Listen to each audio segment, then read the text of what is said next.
Yo, what is going on, you guys? Welcome back to a brand new video. In today's video, this is a compilation of all 4 phases for my Spider-Man cinematic universe. If you have not seen these before, this is the compilation video where you can watch phases 1 all the way through to 4 of the Peter Parker story. If you have seen this before, this is a compilation video where you can come back and rewatch all the phases back to back to back. But before the video rolls, if you want awesome No Way Home merch like the t-shirts and some Blu-rays, I'll leave a link in the description down below where you can go pick up yours today. And with that being said, make sure to subscribe for more Spider-Man content, and I hope you enjoy the video.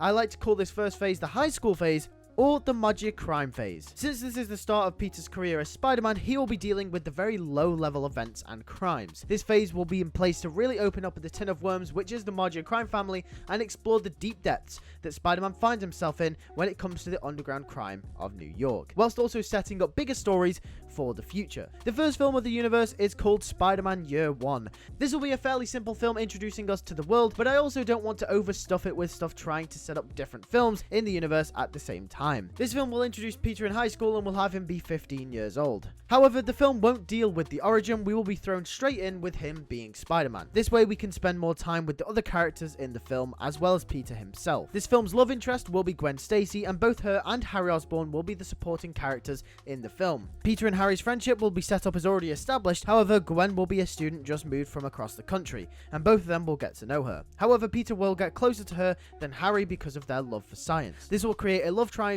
as Harry likes Gwen as well. Gwen doesn't end up with Peter though at the end of the film. The villain of the film will be Dr. Connors, aka the Lizard. Now I know it's pretty basic and we did see him in TASM 1 already, but that's the idea of the first film, keeping it basic. We will also introduce both Norman Osborn and Wilson Fisk. These characters won't be front and center but will be more of the backdrop of the film, referring to them every once in a while we establish that they're both big figures of this universe. They will be rivals with one another as Norman will run Oscorp Industries and Fisk will run Fisk Enterprises. They will be competing with one another, and this is a theme that will turn sour later on down the line. We will also have other minor and supporting characters in the film, such as Aunt May, Dr. Otto Octavius, who will be the school principal, Captain Stacy, Jean DeWolf, and J. Jonah Jameson with the Daily Bugle. Now moving on to the second film, which will be the sequel to the first Spider-Man and will be called Spider-Man Prestige, which will slip into Peter being around 16-17 years old. This film will focus and will home in on the battle between Norman and Fisk in the first film, expanding on that rivalry.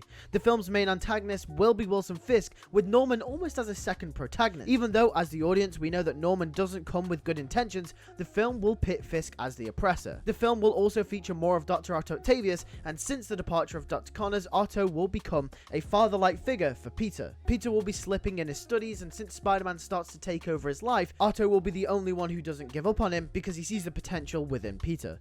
The Enforcers will also make an appearance as the supervillains that Spider-Man will have to fight against in this film. The Enforcers will be a task force created by Fisk to try and take Norman out of the picture. Fisk will be the main villain of the film, but the Enforcers will be the punching bag for Spider-Man. However, one of the Enforcers will actually be Felicia Hardy, aka the Black Cat. Black Cat will be another character that is focused on in this movie as well. Black Cat will be given a criminal to hero story. Her father, Walter Hardy, will be dying, and Black Cat will be working with Fisk to afford the medical bills. After her father dies, despite the funds from Fisk towards the end of the film, Spider-Man will be the one to tell her that with great power comes great responsibility, and in the final battle she will turn on the Enforcers and help Spider-Man. There will also be a fling between Peter and Felicia in that she will like the Spider-Man side of him, whereas Gwen will like the Peter side. This creates a dilemma with Peter as he starts to reject Gwen for Felicia as Spider-Man becomes a more prominent part of his life. This isn't because he doesn't like Gwen, and this film will make it very clear that Gwen is the one that he truly loves, but since he doesn't have much time for Gwen in the sense that he's always Spider-Man, which would be a main theme of this film, Peter trying to balance Spider-Man and the Peter Parker lifestyle, the relationship that he develops with Black Cat seems like an easier option at love and something that he desperately wants with Gwen. However, he can't get it because he's always Spider-Man. Peter really wants that relationship with Gwen, and that's why when Black Cat comes into the picture, the three of them end up having an indirect love triangle with one another. And since Peter isn't around much in this movie, Harry will make a move and ask Gwen to go out with him, and that will be successful as Gwen and Harry start to spend more time with one another and Peter won't be there, so they will end up together by the end of the film, which is a consequence of Peter being Spider-Man, a massive theme you have to adapt if you're doing the Spider-Man character. This will therefore put attention on the Peter and Harry relationship as well, something that we'll return to later down the line. However, at the end of the film, Felicia will move away and start a new life somewhere else since she's ditched Fisk and her father has died. She has to go on the run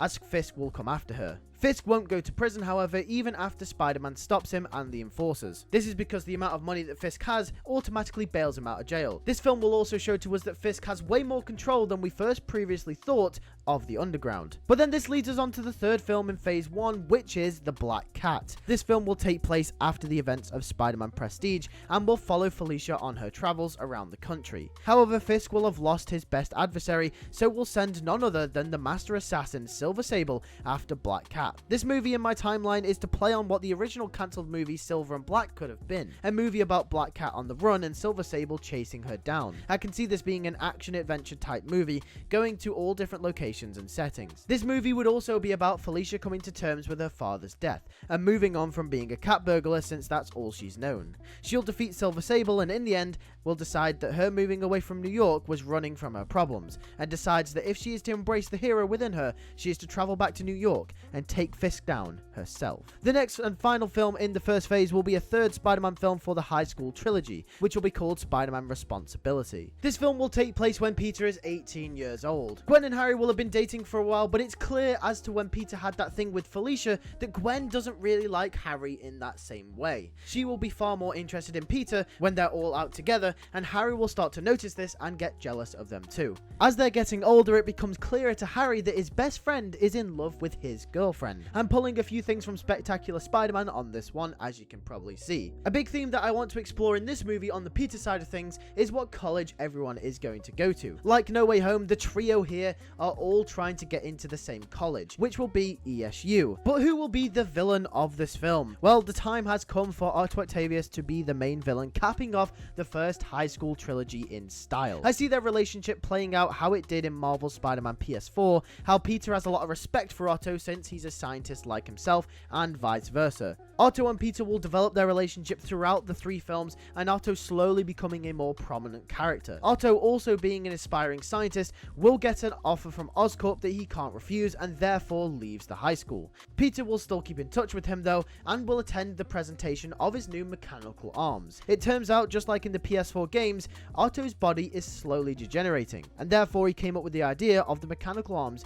that can help him like an exosuit. Obviously the experiment goes wrong. Otto goes evil and Spider-Man has to take down his mentor. A fight that will wrap up all 3 films quite well. After losing to Norman and Spider-Man in the last film, Fisk will take a backstep here as well and will remain in the shadows. Since all the Black Cat stuff happened and everything in her film, Fisk will more or less transition over to being a Black Cat villain more than a Spider-Man villain, although we can see more from him in the future films to come. Norman, on the other hand, will be recovering from Fisk and the enforcers. However, the Doc Ock situation gets tracked back to Oscorp. Oscorp is painted bad in the media and thus ruining Norman's business and his career as a scientist. This film, although only just, will start to hint at Norman's downfall as Oscorp becomes severely affected from Otto's failed experiment. As you can see, we're pulling in many different storylines from all over the Spider-Man universe to start slowly sprinkling and incorporating into the franchise. Norman is going to be a big one as his downfall starts here. After everything that happens with Otto, it will be an emotional and a pure end to the trilogy.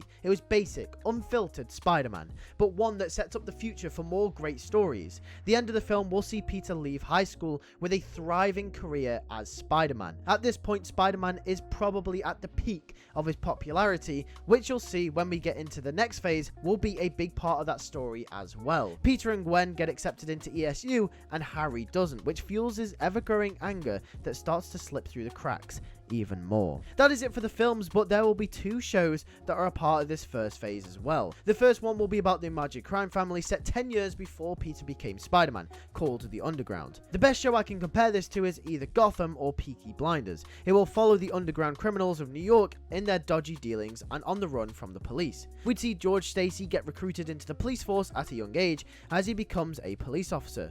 We'd see Wilson Fisk rise through the ranks as well, showing how he got to the criminal empire that he had in the present timeline. We'd also get introduced to a young Aaron Davis who would be dabbling with the magia. This show will also introduce us to Walter Hardy and how he was the cat burglar before Felicia. We would also get a cameo from young Felicia as well, roping her story into the Fisk story even further, adding to their next encounter. The next TV show will be set even further in the past, but will be a show about Richard and Mary Parker as spies, and I can see it being a James Bond Mission Impossible style show. Yes, Peter's parents being spies isn't something that is very popular in the comics, and I know a lot of people don't really like this storyline. However, the plot is quite simple, and I have to expand all kinds of stories to really make this universe feel like it has depth, like it's a cinematic universe, since there are a lot less characters that we can use from the main Marvel universe. Richard and Mary would be employees at a young Oscorp Industries. We get to see a young Norman Osborn and see how he created Oscorp from the ground up. This will be almost an origin story as much for Norman as it is for the Richard and Mary story. Richard and Mary would work with another man known as Miles Warren, who would turn out to be the villain of the show. They would discover a genetic way to clone humans, which then later Richard and Mary find out Warren wanted to use this ability to unethically produce soldiers for the military, similar to something like the clones in Star Wars. Richard and Mary wouldn't agree with this, saying that it's one thing to produce tech for the military, but cloning isn't right. This would then lead to them destroying the information, later for Warren to eventually hunt them down, and in the end, kill them. This is how Peter's parents would die, and no, Richard doesn't survive and come back like he did in TASM 2. I also want to make it very clear that Richard had nothing to do with the creation of the spiders, although we would see this referenced in the show, giving us a slight inkling to how Peter and what Peter got bit by before the start of the first movie. But I also do want to make it clear that Richard had nothing to do with the production of the spiders, how he did in TASM 2, making Peter the quote-unquote chosen one. I didn't really like that about TASM 2, and it will not feature here either. Now, this phase will be a lot broader than the first phase, as phase 1 was very tightly packed. This phase will be exploring bigger ideas from all corners of the universe, but the main theme will be centered around Peter Parker going to college. The first film in this phase will be called Spider-Man Identity Crisis. I really want this film to focus in on the ego and fame that Spider-Man has gotten since the last trilogy. As I said at the end of the last phase, Spider-Man's career is thriving and Peter Parker will be living off that, thus causing an identity crisis. Peter starts to realize that he likes being Spider-Man more than Peter Parker, because everything in his life starts to become complicated when he's Spider-Man. Peter will start to drift more into the side that he wants to be Spider-Man, and this will cause him to have an identity crisis. Peter's arc in this film is to pull himself back a bit and realize that he's still Peter Parker as much as he is Spider-Man. Gwen will also play a huge role in this film, as them two will go off to college together. Gwen will be suspicious of Peter throughout the film, as he's spending way too much time being Spider-Man. This will then lead to Gwen finding out that Peter is Spider-Man by the end of the film.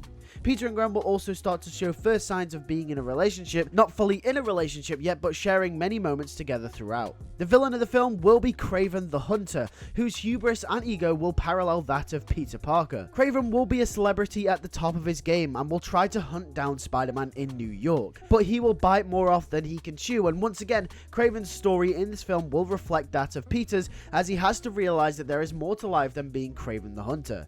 Harry Osborn will still appear in this film, and although he didn't get into ESU like Peter and Gwen, he will still be hanging out with them. Gwen will break up with Harry at the start of the film, which will further taint the trio's relationship. Harry's arc in this film will be sending him further down that dark path. Norman will take more of a backstep in this film as he works from the shadows, trying to rebuild Oscorp's reputation. As the college trilogy takes us away from Norman's story slightly, we will start to see Oscorp ebbing and flowing throughout the backdrop of the film. Norman is desperately trying to rebuild his reputation. The next film in the phase will be called The Secrets of Black Cat. This film will be the sequel to the first Black Cat film and will switch back to the Wilson Fisk storyline. This film will also feature Silver Sable again, but this time Sable will end up developing a friendship with Felicia as we get more hints into her backstory.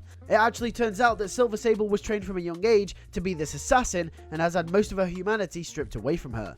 And when Felicia shows her compassion just as Peter showed her, Sable will start to change as a person. In this film, Sable and Felicia will team up to take down Wilson Fisk once and for all. It turns out, however, that Fisk was the one that killed Felicia's father, so Felicia would end up working for him, meaning that the Kingpin orchestrated the entire thing with Black Cat and the cat burglars from the very beginning. Sable and Felicia will take down Fisk, wrapping up the Kingpin storyline. At the end of the film, we will get a scene where Spider-Man shows up to check in after hearing about the defeat of of Fisk.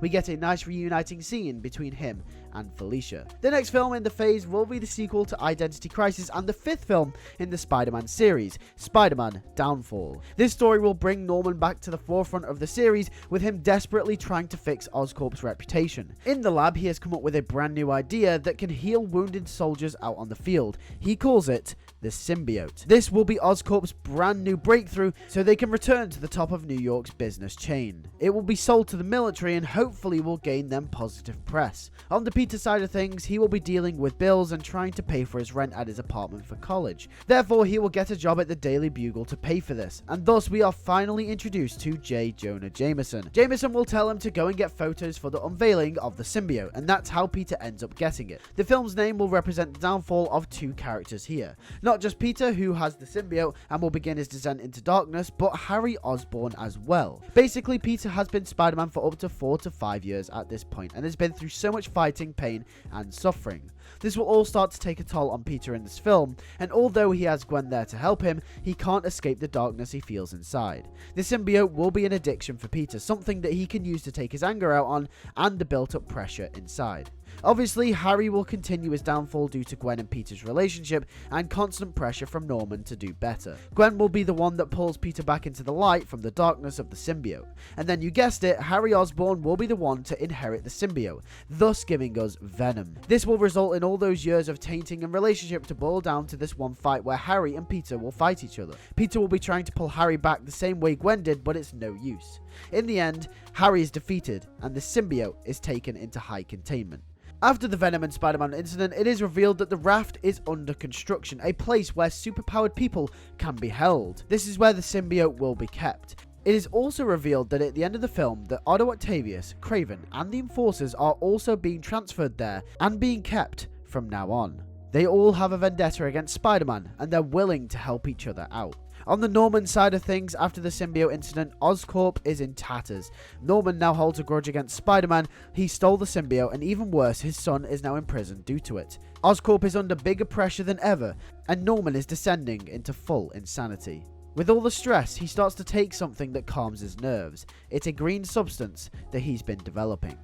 The next film of this phase will be simply called SABLE. This will be an origin film expanding upon the past that she spoke about during the second Black Cat film, and will expand upon her descent into becoming a master assassin. This film will also feature Wilson Fisk at the end, as he's the one who takes her on to do his bidding. Her role in this universe will be similar to the Widows from the comics in a way, except it's Silver Sable. This film will show us how she has humanity within her and how it gets stripped away by the time of the first Black Cat film. The next film will be the big culmination film, not just for phase 2 but for phases 1 and 2 combined, which will be titled Spider-Man Generations, which will represent the fact that this film taps into everything that has come before it. This will be the end of the college trilogy and will wrap up everything that has come so far. This film will be absolutely mental. First of all, focusing in on the Peter and Gwen relationship. Gwen has pulled Peter back from the darkness and they're in love with each other. This film will heavily feature these two as the two main characters in this film. All in all, this is a Peter and Gwen movie first and foremost. This film will also feature Norman Osborn as the main antagonist finally. After 6 films and a TV show appearance, Norman Osborn will be the main villain. Like I said, he has been taking the green, which will turn him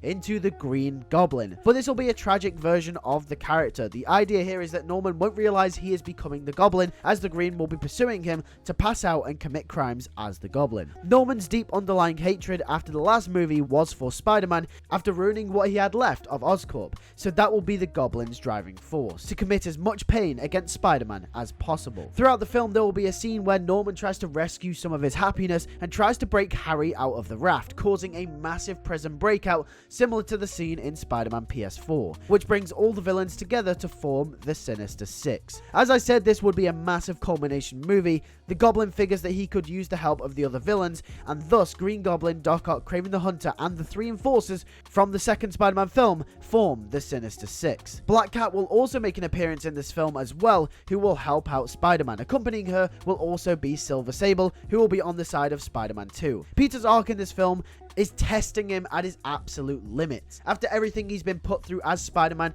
can he deal with his greatest threat yet? The answer is no. As you probably guessed, Norman Osborn will kill Gwen Stacy at the end of this film, adapting the night Gwen Stacy died in this film as well. After the Sinister Six is all but defeated, the Goblin will kill what's closest to Spider-Man. Norman will obsess over Spider-Man in this film and will eventually figure out who he is. And because Norman finds it quite hard to kill Peter, even with the aid of the Six, he kills what's closest to him, and that's the love of his life, Gwen Stacy, thus tying up the story of the first 6 movies nicely. The 6 films come in a tight package of a story which sees Peter Parker go from a kid to an adult in college, to dealing with the death of Gwen Stacy. The Goblin is eventually taken out and Peter Parker is Spider-Man no more. The death of Gwen allowed Peter to see that being Spider-Man brings nothing but destruction to the city and sadness to his life, bringing us to the end of the story.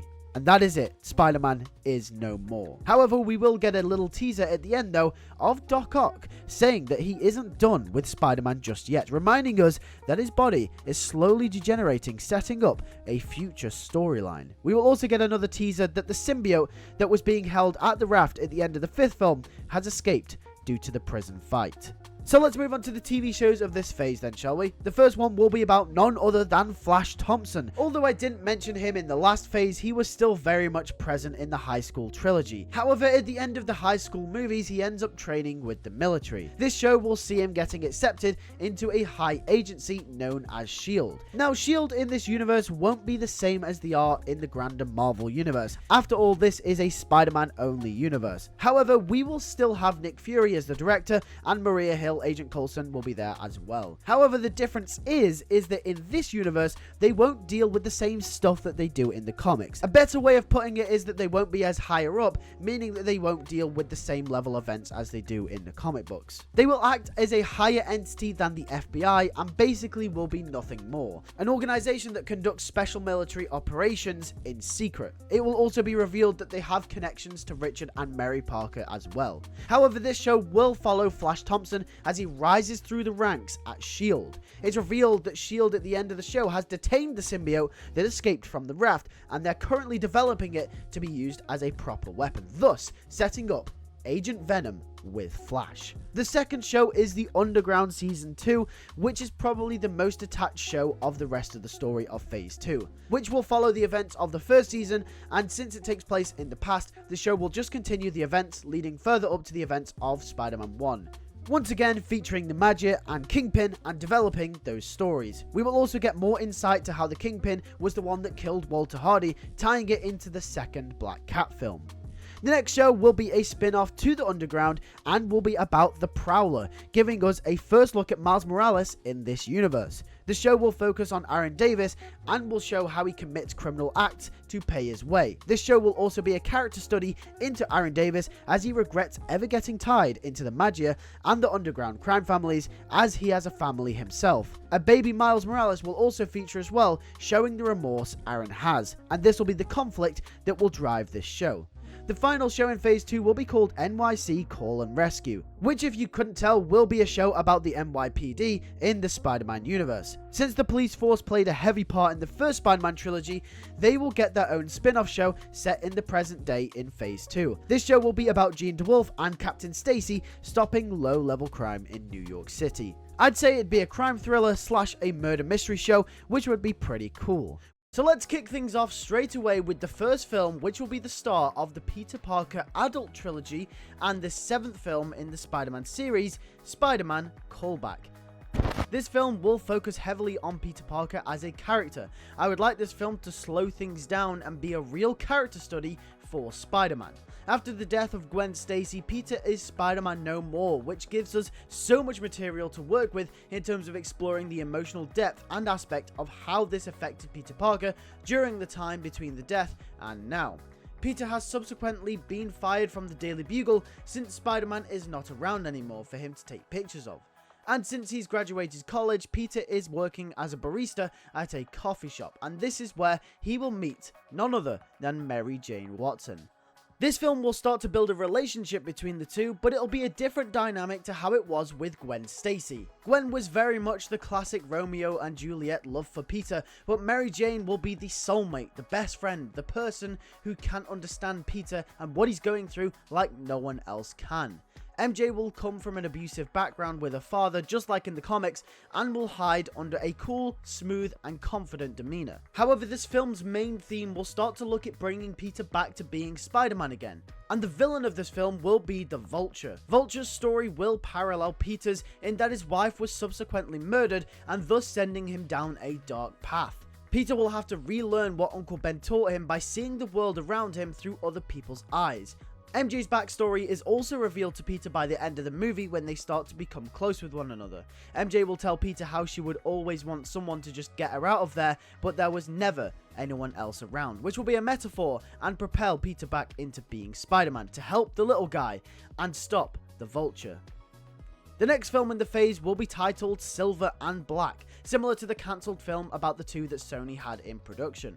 This film will be the third adventure for Black Cat and Silver Sable, but this time will be completely detached from the Wilson Fisk storyline.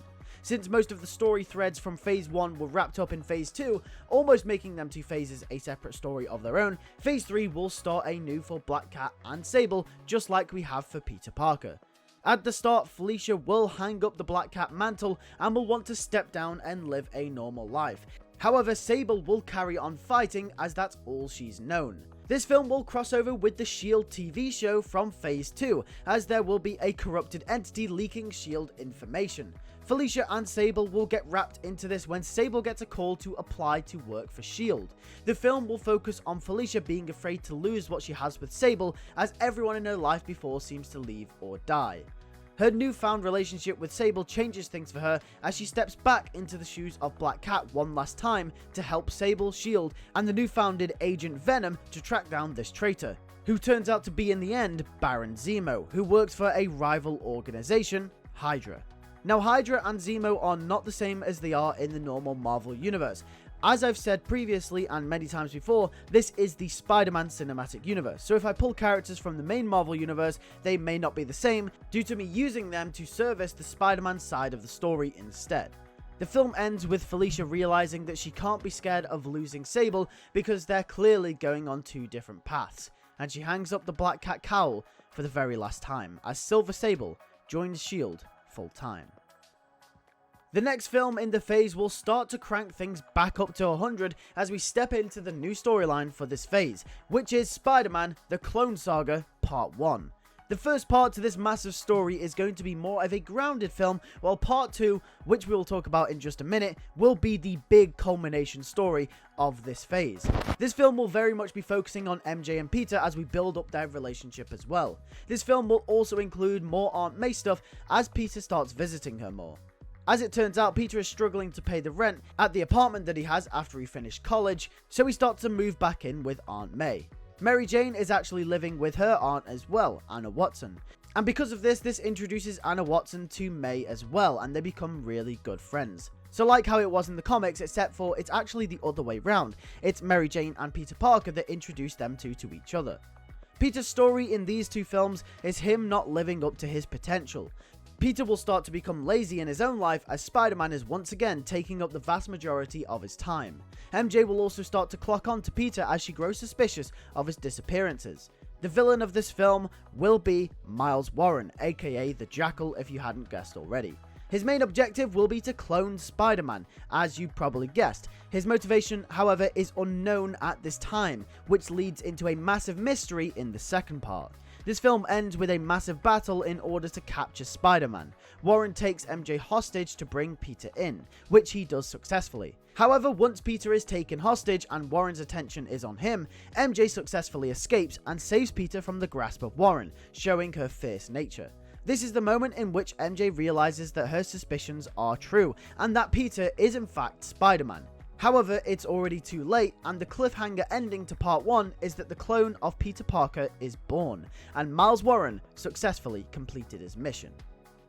The next film in the phase is Spider-Man: The Clone Saga Part 2, continuing the story from Part 1. The story is cranked way up to 1000 here, as a clone of Peter Parker is now born. The film starts with a massive battle between the two Spider-Men and the Jackal. They successfully escape, in which the film will focus on the duality of both Peter Parkers. Peter 1, our Peter from the last 7 films, still carries that lazy nature about him, whilst Peter 2, the clone, starts to be more productive as Peter Parker, thus showing us the flaws in our Peter's character. MJ, after dealing with the revelation that Peter is Spider-Man, now has to deal with 2 of them. The problem is that the clone has all of Peter's memories, which makes it difficult for his relationship with Mary Jane. They will have a conversation when Peter 1 is out doing Spider-Man stuff, where they speak on their relationship with each other. MJ clearly feels uncomfortable, as she feels as if she's not even talking to her Peter, even though by a technicality she is. The clone will say, "You love him, don't you?" And Mary Jane will nod as she holds her head down. MJ will ask if he loves her back, and he will say yes. The clone says that he wishes he was the real Peter, and that it's not fair. Through this one scene, it sets the stage for the rest of the film. And throughout the film, it will be revealed to us that Miles Warren will be discussing with a mystery entity, which reveals that he was a pawn all this time to a bigger master plan. The film culminates when the Jackal is defeated by both Peter Parkers. It's revealed that the man behind it all was in fact Doc Ock. At the end of the film, all of the clone saga comes together and makes so much sense when we realize that Doc Ock's body has been deteriorating, and he thought that if he could get someone to clone Peter Parker, he could use their body as his own. And that's where Miles Warren came in as the Jackal. He had the expertise in cloning to clone Peter Parker for Doc Ock. And half the job is already done for him, so Doc Ock comes in and finishes it off. However, Doc Ock is at a disadvantage, because he knows that he can't take them both down, and he can't defeat them. There is 2 experienced Spider-Men here, and his body is slowly deteriorating. So by the end of the fight, both the Peters defeat Doc Ock. Peter 2, the clone, goes on to change his name to Ben Reilly, dyes his hair blonde, and moves out of the state. MJ and Peter are happy, as MJ admits her feelings to him after what happened with Ben earlier in the movie. But Peter seems off. And it turns out that Doc Ock, in their battle, managed to successfully transfer his consciousness into one of the Peter's bodies. But it wasn't the clone, it was Peter Parker himself. That is it for the mainline story. However, there will be one last film in the slate, which will be called Ben Reilly, Spider-Man. And this film will follow Ben Reilly on his adventures as Spider-Man through the different states. It'll be a small film and won't focus on anything big, but Ben will learn to live his life differently and not let the distractions of his past get to him, as he has to come to terms with the fact that he is a clone. That is it for the movies, but let's move on to the shows. The first show will be The Underground Season 3, which will bring the story full circle and will end just before the start of the first Spider-Man film, focusing on how Wilson Fisk got into the position he was straight before the first movie. This season will also include Norman Osborn, as well as their rivalry was a massive part of that first trilogy. The next show will be Agent Venom, which will be a continuation of the S.H.I.E.L.D. show, continuing Flash's story as Agent Venom. He will go on secret undercover missions to seek out Magia and other big villainous crime bosses. We will also get a second season of NYC Call and Rescue, which will once again expand more upon our police force characters. And then we will get a brand new show in Phase 3, which will be called Morbius the Living Vampire. This show will tap into the wackier side of the universe, which will see Dr. Michael Morbius transform into a living vampire and trying to control his powers. I imagine the character being portrayed how he was in the 90s TV show, if that gives any indication into imagining what it would be like. The first film in the phase won't actually be a Spider-Man film, but will continue the Silver Sable story and will be Sable and the City That Never Sleeps. This film will be Sable finding herself without Felicia, since them two have been fighting crime for the last several years. Sable now works for S.H.I.E.L.D., and this movie will be a fun spy thriller. We will also introduce Eddie Brock as a reporter in this movie, who would like to catch Silver Sable for an interview, as he has started to work for the Daily Bugle. Agent Venom will also make another appearance and will actually be the villain of this film. The Venom symbiote seems to be getting out of control, and S.H.I.E.L.D. and Flash Thompson can no longer detain it themselves. The symbiote ends up getting away by the end of the film and attaching to Eddie Brock in the post-credits scene. The next film in the phase will be The Superior Spider-Man. After the events of the second Clone Saga movie, the Doc Ock, as the public know, is finally dead, and we are introduced to Doc Ock as Peter Parker. This film will be fulfilling Peter's character flaw in the Clone Saga. Doc Ock will prove that Peter could live up to his potential and be better, the superior Spider-Man. Ock will completely eliminate all character flaws that Peter has. However, this massive change in personality starts to strain Peter's and MJ's relationship. Peter, for a brief period of time, will split with MJ and get with someone known as Anne-Marie, who then helps him build the company Parker Industries, in what will represent Peter's potential that he fails to achieve. Doc Ock's ego fully takes over here, and this film will be as much as a movie about showing Peter's character flaws as well as a character study for Doc Ock. His hubris finally comes to the forefront. We're thrown fully into the action when MJ senses something suspicious and starts to do a bit of digging, and fully realizes Ock's plan from the very beginning. On the news, she sees that Spider-Man starts killing people, as this solidifies her findings, that this is not Peter Parker. J. Jonah Jameson is reintroduced as a main character in this film as he becomes really successful, finally reaping the rewards about being right about Spider-Man all this time. We also see Peter get new upgraded high-tech suits like the big time suit, stealth suit, etc. But MJ wants her Peter back, the one that she has grew to love. And there is only one man that can help her. And of course, it's Ben Reilly. MJ will contact Ben Reilly for help as he's the only one who understands Peter like no other since he is him. The film will then have Ben Reilly face up against the superior Spider-Man in one epic conclusion to the Clone Saga story as it all comes full circle. Doc Ock is eventually defeated and he fully realizes his ego and hubris. And as a man of honor and intelligence, he gives Peter his body back, in which Peter Parker finally returns, his consciousness back in the body that it belongs in. Ben Reilly says his goodbyes to everyone, saying that if you ever need help again, he's always around the corner. Peter appreciates this as he leaves once again. At the end of the film, Mary Jane reveals that she is pregnant with Peter's baby, leaving us on a cliffhanger for the next film. We move on to the next film in the phase, which will be Venom. This film will focus on Eddie Brock, who is trying to live out his life being a reporter and who is on the run from S.H.I.E.L.D. as they're trying to track down the symbiote. However, the symbiote and Eddie Brock bond with each other in a way like no other. We find out a lot about the symbiote in this film, that due to its nature it felt mistreated when as Agent Venom. It couldn't live its life how it wanted. I imagine this dynamic very similar to Tom Hardy's Venom in that movie. This movie will almost carry elements of a romance as Eddie and the Venom symbiote become quite acquainted with one another. This leads them to fighting with all their might not to be captured by S.H.I.E.L.D. The film ends with Venom hiding in New York when something starts to happen. The symbiote spawns another, a devilish red colour. And that's when we move on to the next Spider-Man movie of the fourth trilogy, and that's Spider-Man Maximum Venom, which will see Peter Parker back in his body for good. This film will be all about repairing Peter's and MJ's relationship whilst dealing with the revelation that MJ is pregnant. We now fall into a period in Peter's life where he starts to feel like being Spider-Man will affect the fatherhood of his soon-to-be child. The question that will ponder Peter in this film and the overall theme will be, can he do this forever? What is the limit? Cletus Kasady will be introduced in this film as a mass serial killer and will eventually become Carnage. There is no motivation other than destruction. This will be the Joker of this universe. Pure chaos will ensue. And this will be the film where Peter meets Eddie Brock, who now dawns the Venom symbiote as an anti-hero. Someone that kills and feasts off people but does it for the greater good.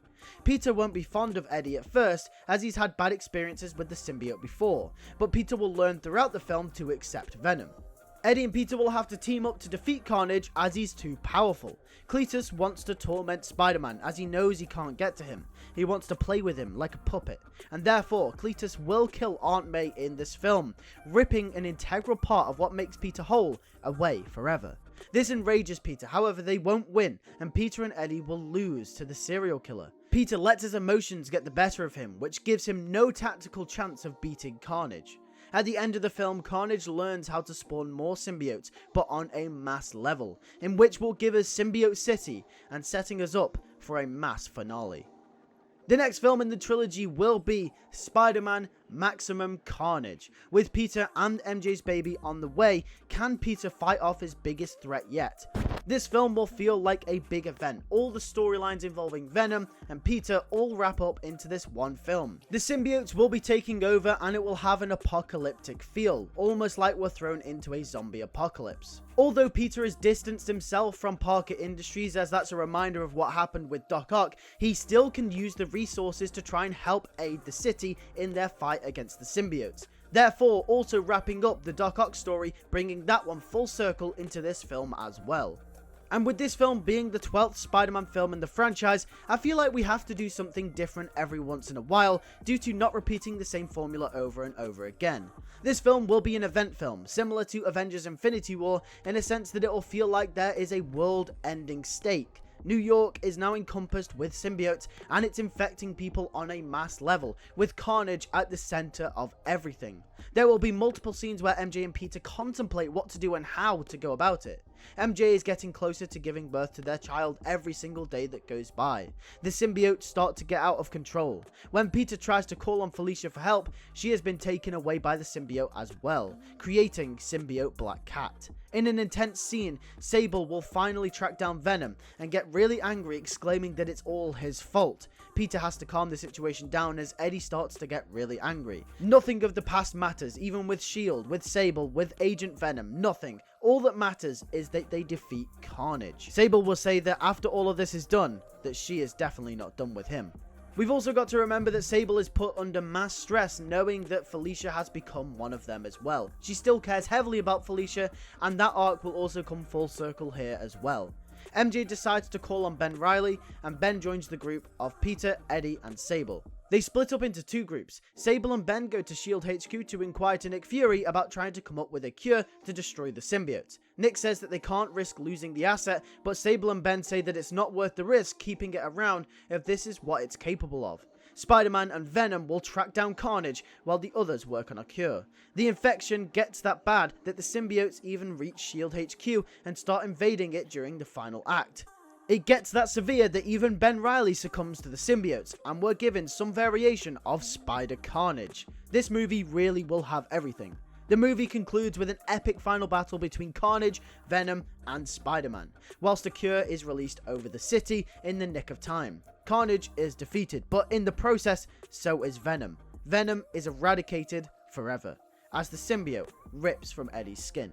The film ends with Peter and MJ's baby being born. It's a girl, and they name her after Aunt May, May Parker. Eddie gets a job in San Francisco at a big news company and bids his farewell as well. SABLE carries on working for S.H.I.E.L.D. Ben Reilly reveals that he has someone back home that's waiting for him, revealing a mystery partner.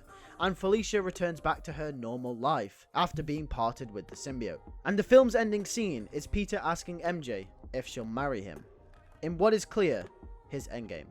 And whether he'll carry on being Spider-Man is not known. We have a post-credits scene, however, of a boy experimenting with his newfound spider powers. His name? Miles Morales. So let's run through the shows in this phase really quickly then, shall we?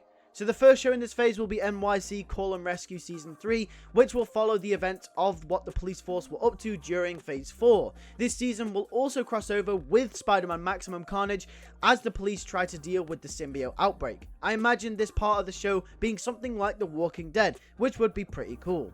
The next show in the phase will be Morbius Season 2, revealing more about his powers and exploring the character even more. The show will end with Morbius moving to New York, potentially setting up a crossover in the future. The last show in the phase will be a Kraven the Hunter prequel show, which will show Kraven before his villain role in Phase 2. This will expand the character and will be purely for character expansion only. That is it for all 4 phases of my Spider-Man Cinematic Universe. If you guys did enjoy, make sure to hit a like on this video, and also make sure to comment down below what you thought of all 4 phases wrapping up the Peter Parker story. If you want to see Phase 5, make sure to leave a comment and also leave a like as well, letting me know. Make sure to subscribe for future Spider-Man fanfictions and content like the news from the games, the movies, and the shows. Make sure to hit the bell so you can get the videos as soon as they come out, and like I said at the start of the video, make sure to go in the description and click the link so you can get your own No Way Home t-shirts and the Blu-rays as well. And with that being said, thank you guys for watching. I'll see you guys in the next one. Take care and peace.